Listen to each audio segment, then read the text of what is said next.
Are there limits to human language? Chapter 1. The Edge of the Tongue. At the beginning there is a murmur, and then there is a world.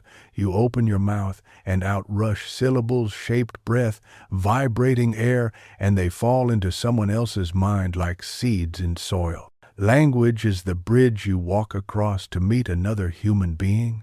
But every bridge has a shoreline. Every road meets the cliff. The question is not whether language is powerful, it is astonishing, but where its pavement ends. How far can words carry us before they thin, fray, and dissolve into the mist? Imagine an old fisherman standing at the lip of a dawn-lit pier, describing the sea to a child who has never seen it. He can say, blue, cold, salty, wide as the world, restless. He can tell stories of tides and storms, of a November squall that threw the bow sideways and the rope burns that tattooed his hands. He can teach the names of currents and winds. The child will learn from his speech and learn well, but the sea, when it finally arrives in the child's vision, will be more than words. The cold will bite more personally than cold. The blue will be a living depth that the fisherman never quite managed to compress into syllables.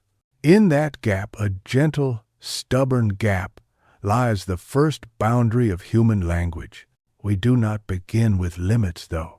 We begin with the jaw-dropping fact that finite tongues create infinite meanings. From a small inventory of sounds and signs, we form new combinations without end. A child learns the basic rules and proceeds to say things no one has ever said before, about giraffes on roller skates or moons made of mango. This combinatorial explosion is our superpower. But a superpower is not a super identity. It does not make us omnipotent. Infinite possibilities inside the game do not mean we can escape the rules of the game. Chess has an immense space of possible matches. It cannot, however, serve you coffee. Language has an immense space of sentences. It cannot, however, bypass the contours of the human body and brain that produce and interpret those sentences. Consider the first border, biology. Your vocal tract and your working memory place their palms on language's shoulders and say, slow down. You breathe between clauses. Your tongue hits predictable places, alveolar ridge, lips, palate, and your throat narrows just so. There are sounds you cannot produce without practice, and some you will never quite master if you begin too late. Your ears are tuned to certain frequencies and fall off at the extremes. Your eyes, when reading, track at speeds that tire quickly under cluttered font or poor contrast. The brain's short-term memory can juggle only so many ideas at once if a sentence keeps nesting clause inside clause inside clause, like a snake swallowing its tail again and again. Comprehension snaps. There is a reason speeches are rhythmic, a reason good writing respects breath. Language is an athlete, but it is training inside a human body. Biology shows another boundary, too, the ragged fence around the ineffable.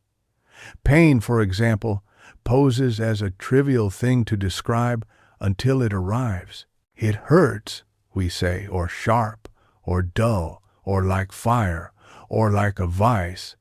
And all of these are gestures that point without grasping. Lovers telling each other what they feel. Parents explaining the strange rush of awe when their child first breathes. A climber trying to put into words the thin electric silence atop a peak. Our sentences lean into the experience as a swimmer leans into a wave. Language touches the surface truthfully. The interior, the full-body immediate reality, remains a little farther in. We can be honest and precise and still shy of complete. That is not failure. That is a property of living things, Now drift from biology to thought. To speak is to frame. We choose one slice of a complex system and put a border around it. Every word is a lens. Every sentence is a camera with a selective focus. If I tell you the forest is quiet, I do not and cannot include the decibel table of every insect wing, the microclimate of every pocket of air, the chemical conversations of fungi. Language selects. This is its strength because it lets us actually communicate rather than drown in detail, and also its second limit. We cannot say everything. If we tried, no one would hear anything. We pick a path through possibility and call that path meaning. When humans became symbol makers, we accepted a trade. We would achieve breathtaking compression, the miracle of packing complex patterns into shareable units, and in exchange we would forever live with ambiguity and underspecification. The word bank serves 1,000 sentences. In each, listeners must consult context to figure out money or river. Your fine can mean you are safe, or I don't want to discuss this, or I love you and I can't say it yet. We rely on tone, timing, eyebrows, shared history. The unsaid is not a failure beside language. It is the silent spring that feeds it. But it means that meaning is never purely inside the words. It emerges between people, and in that inner space, sometimes fertile, sometimes treacherous, live the limits of interpretation. Misunderstanding is not a bug. It is an unavoidable neighbor. Philosophers have tested these edges with their favorite toy, paradox. This sentence is false, says the liar, and language ties into a knot. Define truth in the very system you use to speak, and you will eventually build a sentence that flips the table. Vagueness piles on. If one grain of sand is not a heap, and adding a grain cannot magically create a heap, when does a heap appear? Stand with a razor at the line where child becomes adult, or friend becomes stranger, or alive becomes dead, and language will blink. We invent rules, thresholds, social conventions to navigate these blurry borders, but the blur is not a defect we can eliminate. It is part of the continuum that our discrete words must carve into pieces. Then there is time. Language unfolds linearly, while reality often branches. You hear one word after another, but the phenomenon you're describing might be a web. Try to describe a chord with syllables, a city with one street at a time, an ecosystem with a list. Try to narrate grief, which is not a line but a tide that goes out and, without warning, falls back in. Because speech scrolls and the world blooms, even perfect fluency requires patience. We ask listeners to reconstruct the web from the line. Sometimes they can't, or won't, or we do not have the time such a reconstruction deserves. Speed becomes a limit. Attention becomes a limit. Communication is not merely an art of saying, it is an art of pacing. Culture outlines another frontier.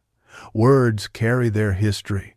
Some concepts have entire villages of vocabulary in one language and a single rented room in another. If you grew up where snow has 20 moods and 10 textures, your language might hang new bells on every nuance of it. Old snow that squeaks, new snow that muffles, crusted snow that holds or fails your weight. If you grew up by the sea, storms have genealogies, and the wind wears different names on different days. Translation is an act of love and ingenuity, but it must sometimes stretch and sometimes cut. You cannot transport a forest and expect its soil to be identical. Languages do not just label a shared world, they choreograph attention. This choreography does not imprison us. We can learn new steps, but it does influence our habits of noticing. A limit is not a wall. It is a tug. Imagine a poet. She knows the dictionary definitions of blue, loss, and distance as well as anyone. But what she needs is the echo between them, the taste you get when blue stands next to loss, when distance is not far but thinning. She reaches for metaphors like rope. One end ties to the known, the other end swings out over the unsayable. She finds, sometimes, an image that can carry more than literal language. Grief is a room at the bottom of a lake, or joy, a firefly trapped inside the ribs. Writers and speakers are constantly building bridges into the fog with metaphor, analogy, symbol, story. This is how we extend language's reach. This is how we throw ourselves over the fence and pull new ground back into the garden. But the fog is patient. It never runs out. There is always a further field. If we move from poetry to mathematics, we find another kind of extension. Numbers are a dialect of human language built for precision, proof, and the management of infinities. They fix some of our ambiguities and create others. Mathematics allows us to specify, to formalize, to guarantee that a shared structure is indeed shared.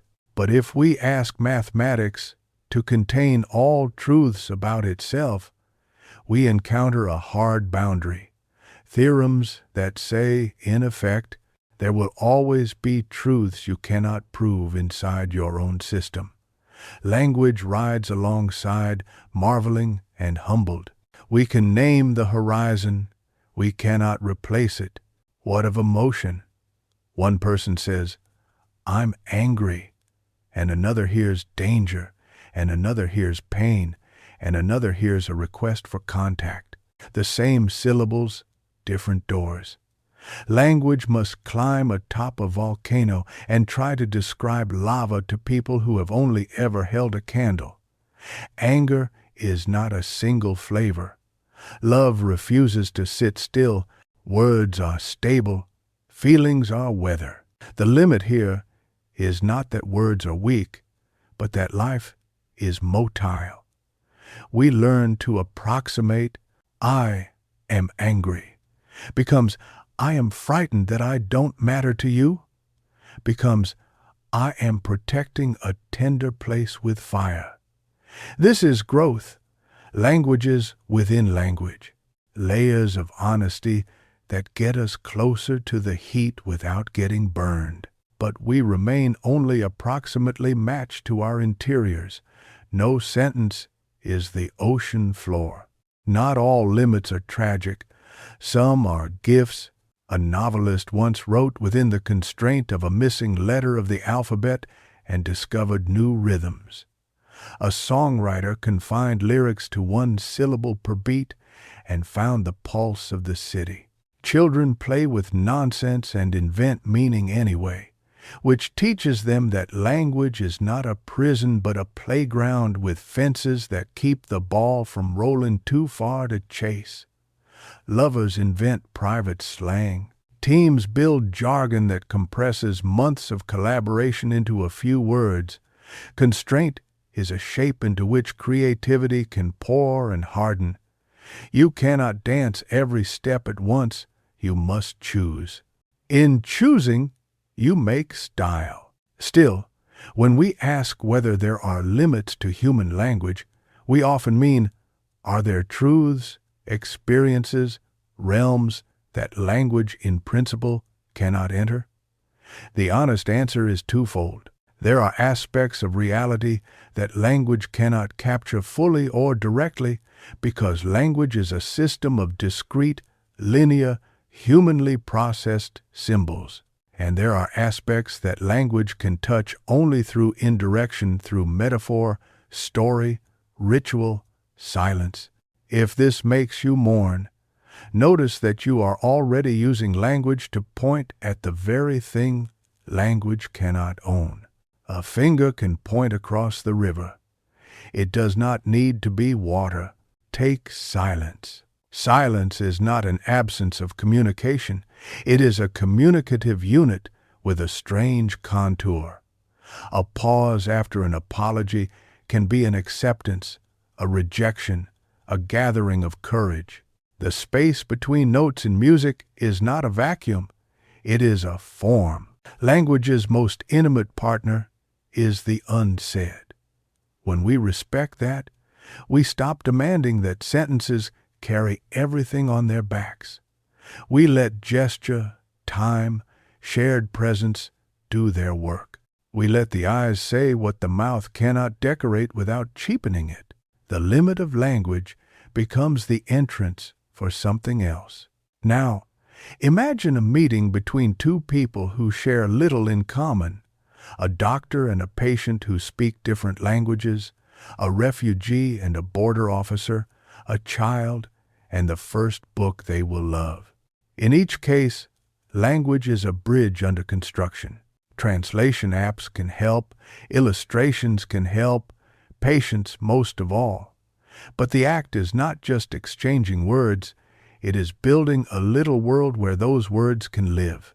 The limit often shows up as a limit of shared context. If there is no soil, no common reference points, seeds of meaning do not sprout. Words hover, then fall, inert. The solution is not a bigger dictionary, but a thicker weave of shared life. Cook together, work together, laugh, fail, watch the same sunset, and tomorrow your words will travel faster. Human language also encounters the brute limit of noise. Too much static, literal, or social in meaning corrupts. A crowded room with a poor microphone, an argument on a platform that rewards outrage, a discourse where good faith has been replaced by point scoring. These are hostile environments for words. Even perfect phrasing rots if the channel is poisoned.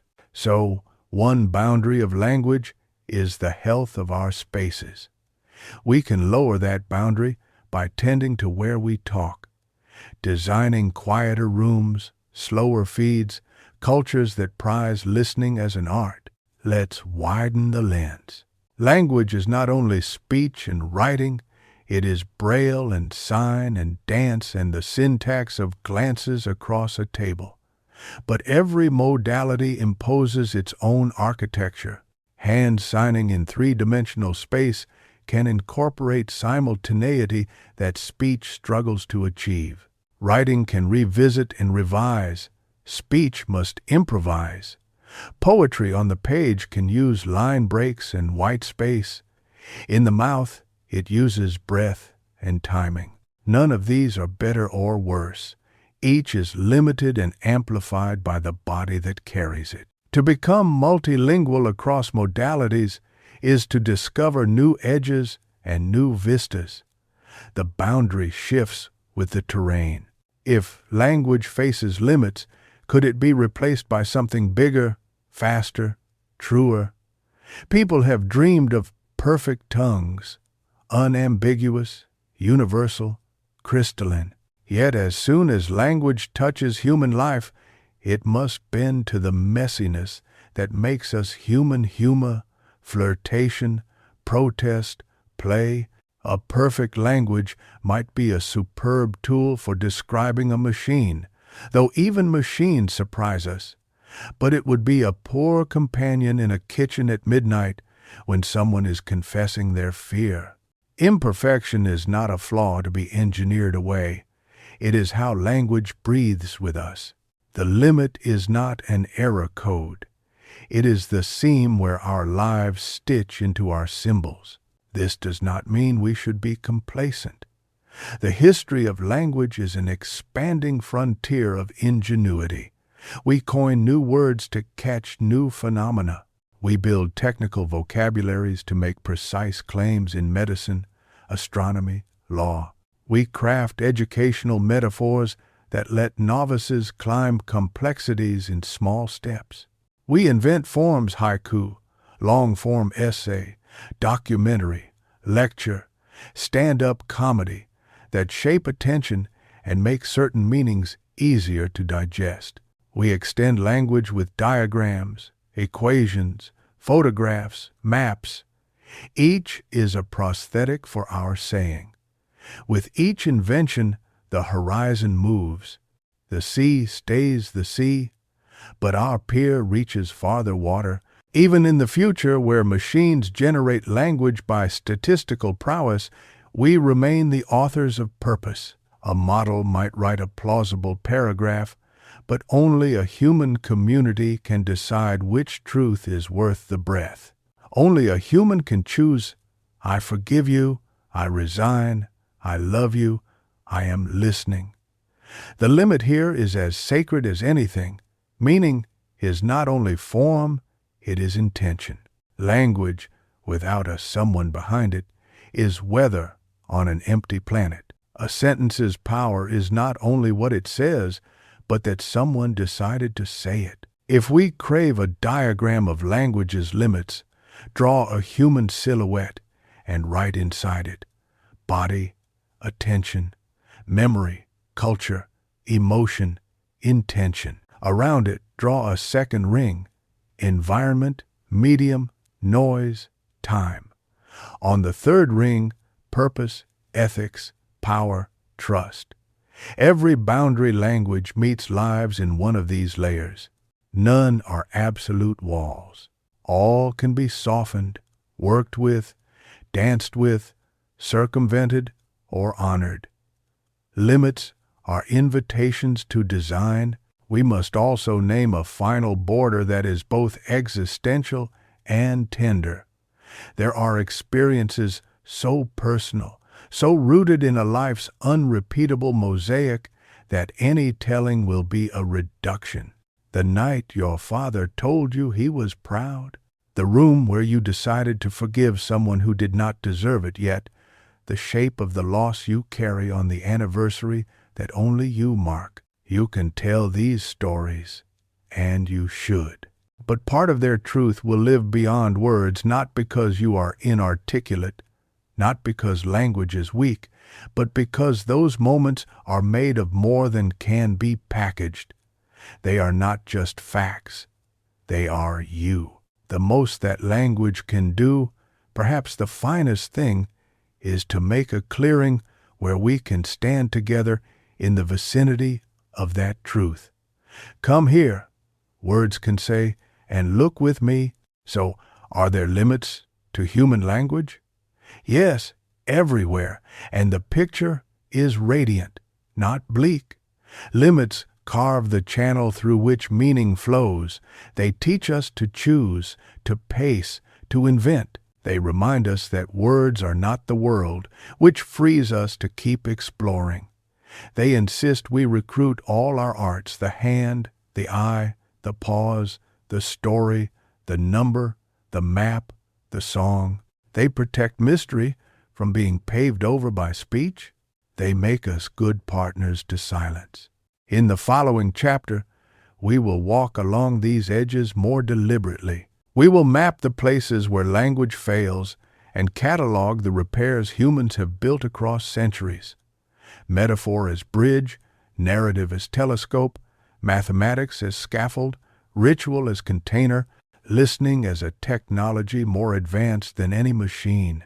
We will ask what happens when language meets the inhuman vastness of space, the subatomic dance, the anonymous crowds of cities, the private chambers of grief, and we will try honestly, concretely, to learn how to speak better at the shorelines of the unsayable, where the tide sometimes answers back. Chapter 2: Repairs Bridges and the Art of Saying Near. If limits are the map's edges, then human ingenuity is the pencil we keep sharpening. We live at the boundary of what can be said and cultivate tools for reaching farther. Metaphor and story, diagram and equation, ritual and silence, the choreography of listening, the ethics of speaking. This chapter is a field guide to those tools, how they extend our reach, where they fail, and what craft we can practice when we stand at the shore and the sea keeps calling our name. Begin with metaphor, our oldest rope bridge. Metaphor is both humble and daring. Humble because it admits we cannot name a thing directly. Daring because it believes we can carry meaning along a likeness. To explain electricity to a child, we say it's like water through pipes. To explain grief to a friend, it's like carrying a heavy coat in summer. To explain the spread of ideas, it's like fire jumping from branch to branch. The power of metaphor lies in its ability to borrow a structure we already understand and reuse it in a new domain. But every loan has terms. The water metaphor helps with voltage and resistance, then misleads when we talk about alternating current. The heavy coat metaphor holds for fatigue but misses the suddenness of grief's return. Good speakers know when to retire a metaphor gracefully, as one would move from a rowboat to a ferry and eventually to a bridge. The point is not to find the perfect image forever.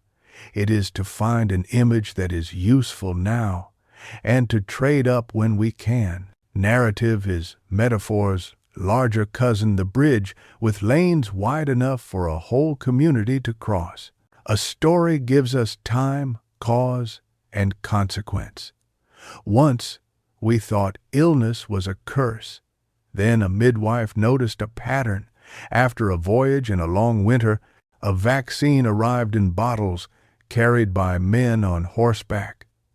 We are pattern-seeking creatures, and story gives pattern a home, but it also takes responsibility. Stories are selection devices. They decide which events to include, which to omit, how to frame conflict and resolution. A story about a neighborhood that begins with crime and ends with punishment is one version. A story that begins with a factory closure and ends with a jobs program is another. Language's limit here is ethical, not technical. No narrative can be neutral. The craft is to choose a frame that is honest to the complexity and kind to the people inside it. The repair is transparency. Say why you chose this sequence. Name what you left out. Invite others to tell the parts you cannot see. Diagrams and maps represent another species of repair, spatializing what speech must deliver line by line. A diagram can place relationships next to each other simultaneously. Feedback loops in an ecosystem, flows of money through a budget, dependencies in a project, synapses in a circuit. You look once, and the eye can roam, comparing, revisiting, revising interpretation without waiting its turn in a queue of syllables. Diagrams fail in different ways than sentences: by oversimplification, by suggestive geometry that seduces the viewer into thinking proximity equals causation. But their gift is considerable. Complex systems ask for visual thinking. When language hits the limit of linearity, draw. Then, crucially, narrate the drawing. Walk the viewer through how to read it, which arrows mean influence and which indicate time. Where uncertainties live, a drawn model is not truth, it is a hypothesis made visible. Its power is not in its authority, but in its capacity to be corrected. Mathematics is a shelter built for precision. It lets us define, derive, test, and quantify. A physician can tell a patient, "Your risk is high," and language will wobble. Statistics can say, "Your 5-year risk is 30% when treated, 60% untreated." Numbers, like words, are selected. They stand on assumptions about the data and the world. But where ordinary language blurs, mathematics sharpens. That sharpness is invaluable at the edges where stakes are high. Bridges must bear weight. Rockets must reach escape velocity. Dosages must match metabolisms. Yet, mathematics also meets its limit. It can prove the existence of truths it cannot prove within a given system. It can deliver a result whose interpretation depends on human judgment. The repair is partnership. We pair equations with narrative. Here is what the model says, and here is why it might be wrong. And we pair truth with humility. Here is the confidence interval. Here are unknowns that dwarf what we know. We do not outsource our consciences to a formula. Ritual belongs in this field guide because there are aspects of human life that language can accompany but not command. Funerals, graduations, vows.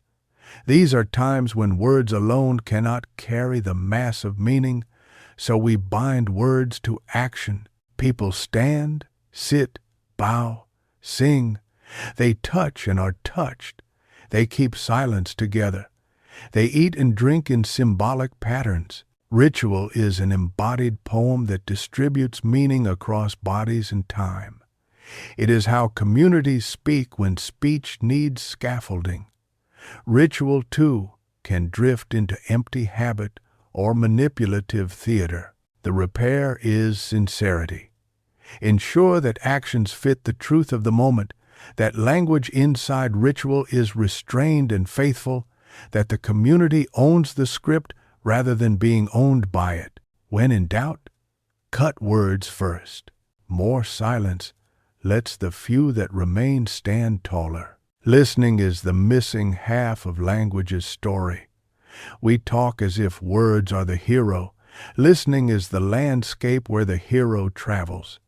The limits of language often show up in listening's absence. The same sentence, "I'm tired," lands differently in a space that assumes weakness than in a space that honors effort. The same plea, "I need help," is a confession in one culture and a basic right in another. The craft of listening includes practices as concrete as turning off notifications, as architectural as choosing a room with fewer hard surfaces, as cultural as taking turns and waiting longer than is comfortable. It includes reflective techniques, repeating back what you heard, asking, "Is this what you meant?" Noticing not only content but mood. Listening is not passive. It is an active technology. It multiplies the carrying capacity of language. A modest sentence finds itself strong when it is heard with care. Translation, in both the narrow and broad senses, is another bridge we build over language's rivers. Narrowly, it is moving meaning from Japanese to Arabic, from Swahili to Icelandic.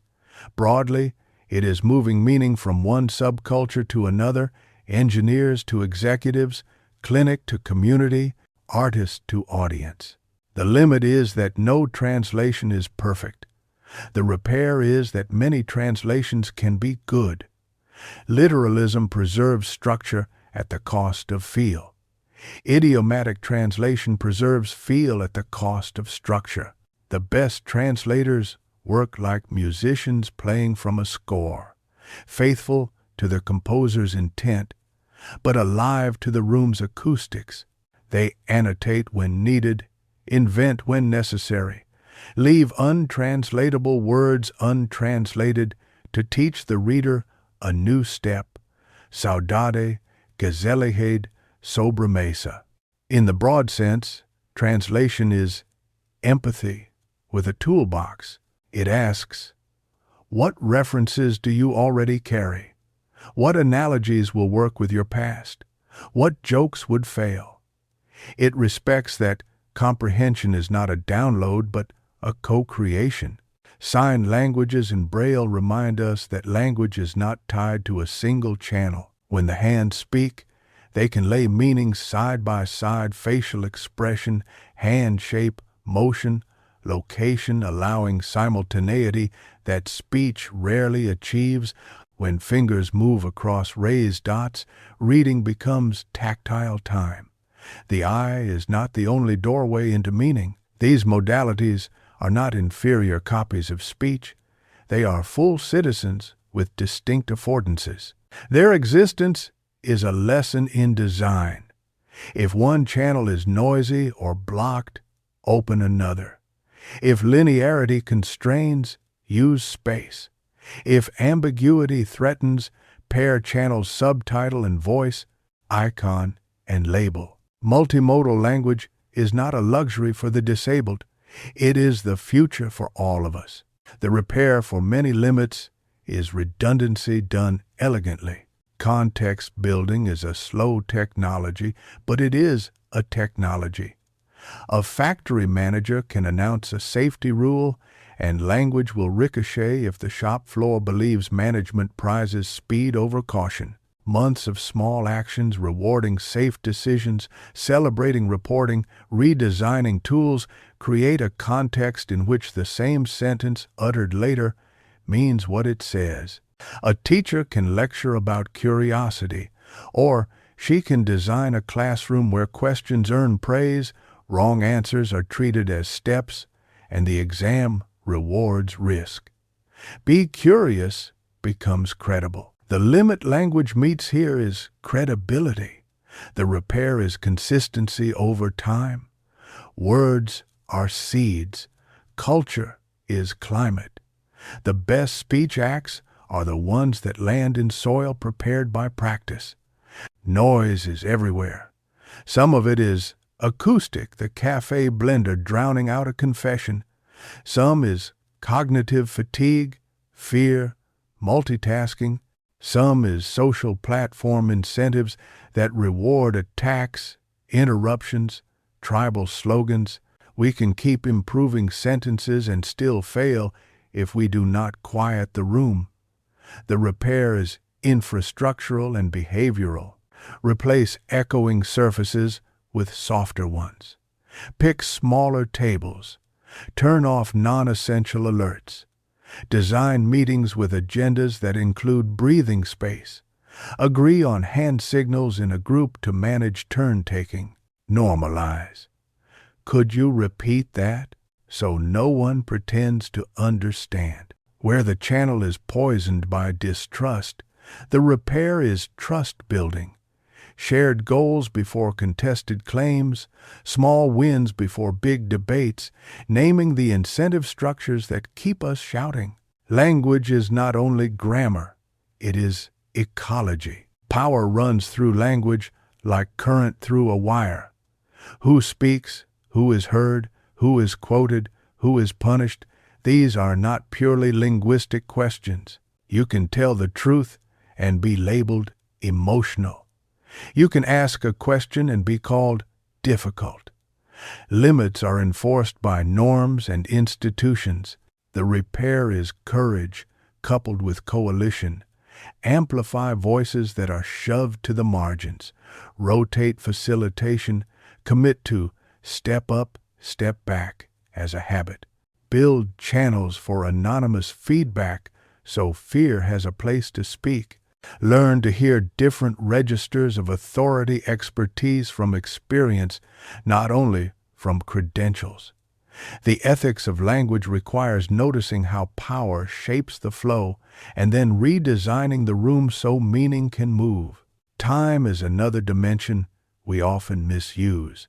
We throw big ideas into small slots 5 minutes before lunch, 2 bullet points at the end of a long email, and then blame the words for failing. Certain meanings require slow time, ceremonial time, contemplative time, a mentor's feedback, a strategy's pivot, a relational rupture.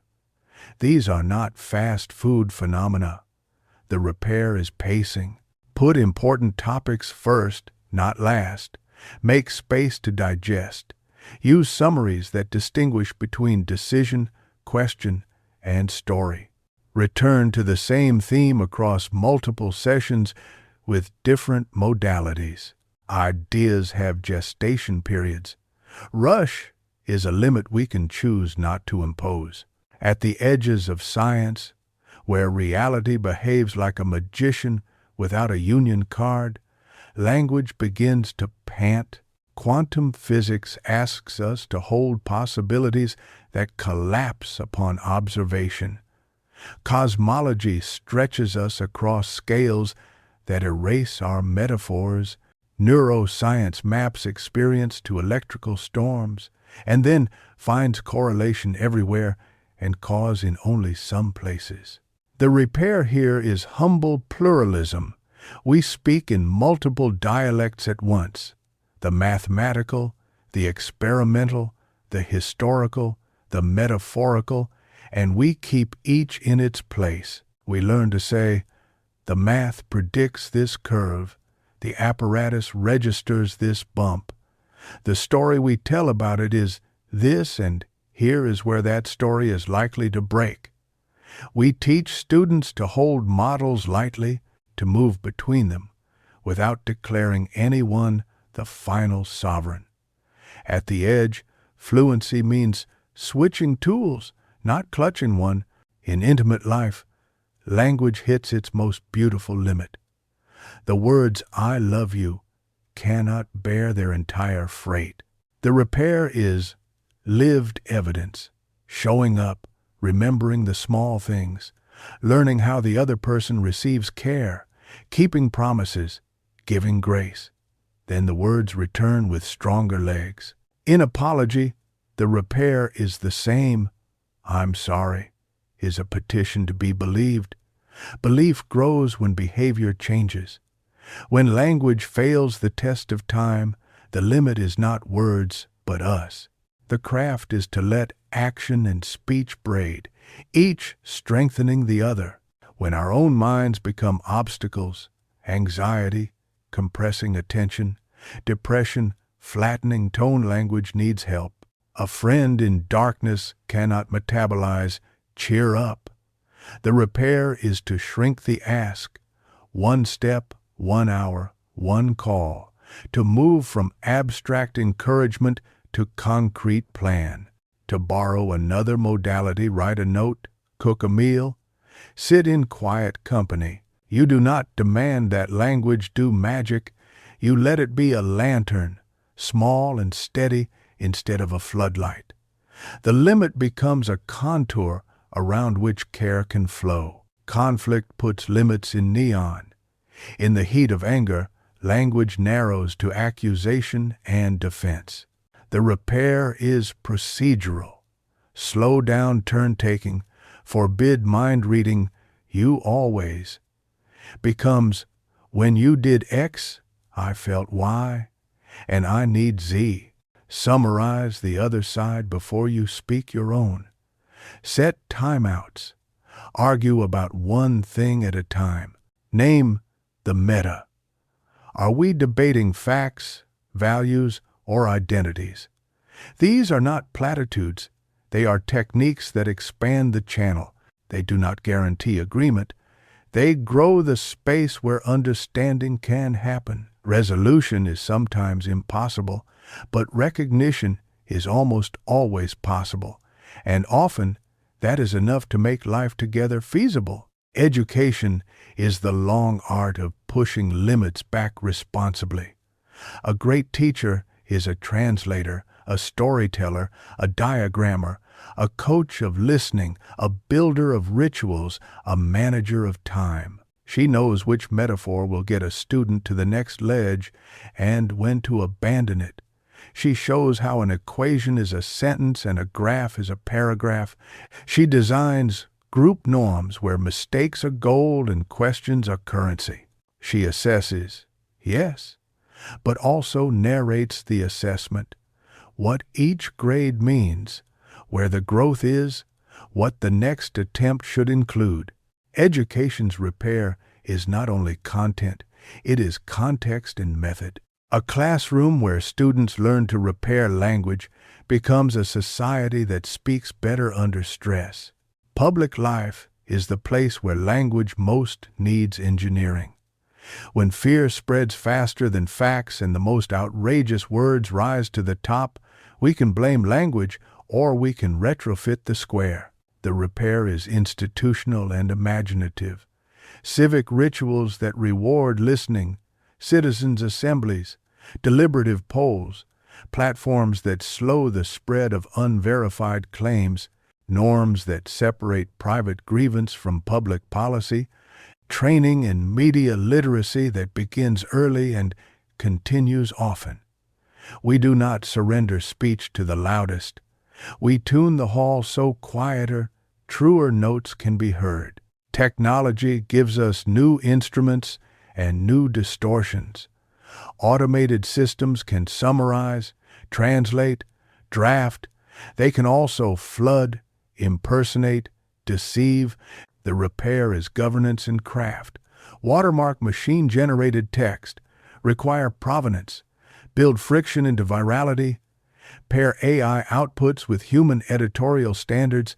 Teach people to ask, who benefits if I believe this? Tools that extend language should be aligned with purposes that honor human dignity. You cannot outsource ethics.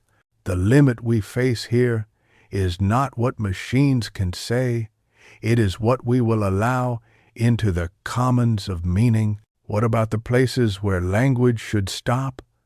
Silence is not only a partner, it is sometimes the whole path.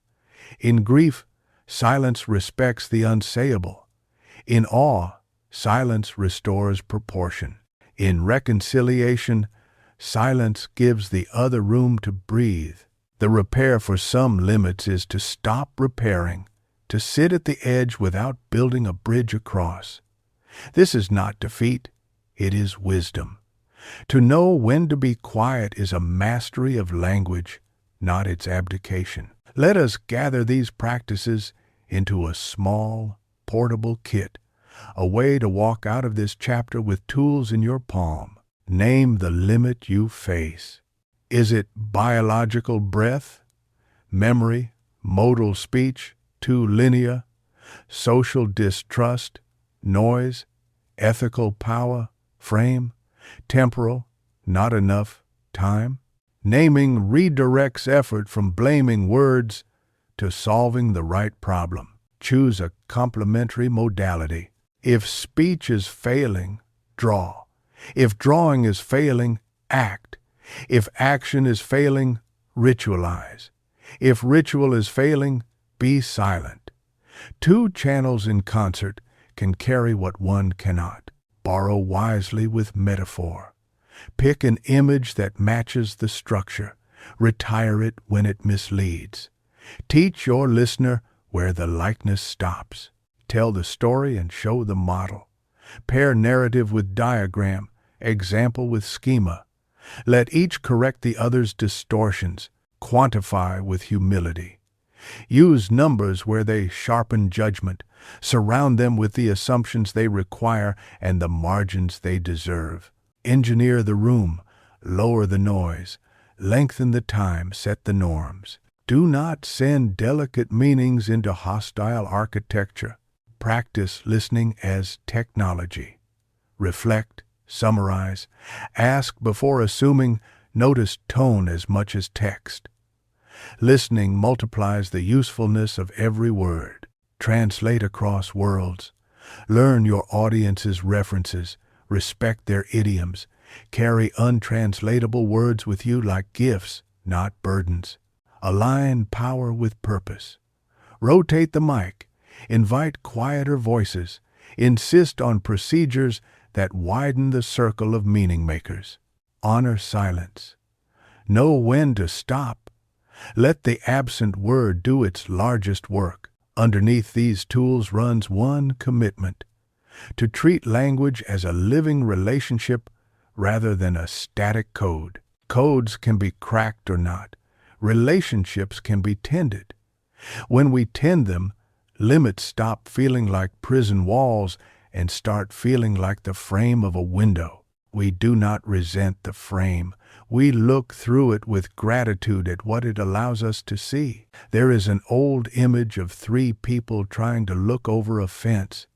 One tall, one medium, one short. Equality offers each the same box. Equity offers boxes adjusted to need. Justice suggests removing the fence. Language begins with the box techniques and tools given equally, then matures into equity, adapting methods to the listener, and aspires to justice, redesigning the landscape so truth is not gated by jargon, noise, or fear. We will still have fences. Some are necessary. Some protect the sacred. But we can lower the ones that do not serve us and cut sight lines where they matter most. Are there limits to human language? Yes, there always will be. But those limits are not the end of meaning. They are the call to collaborate with each other, with our bodies, with time, with silence. They are invitations to design better rooms, tell truer stories, draw clearer maps, do the math, and then look up from the page into a face. They are reminders that words do not replace the world. They bring us to its edge and say, "Go look." And when we return, wet from the sea or snow-stung or sun-warmed, we will try again to say what we saw, knowing we will miss and trying anyway, because trying is our way of loving what is real. In the end, the fisherman at the pier keeps talking. He knows the child must meet the sea with her own eyes, but he believes rightly that his words can shape the first encounter, can teach where danger hides, where beauty is likely to break the surface, what to do when the wind turns. He does not want his sentences to substitute for the ocean. He wants them to accompany the first steps down the ladder, a hand on the rail, a breath just before the cold arrives. This is the finest purpose of language at its limits, not to conquer what lies beyond, but to walk with us bravely, attentively to the place where the world begins speaking in its own tongue. And there, in that new grammar of salt and light, we learn again how to listen.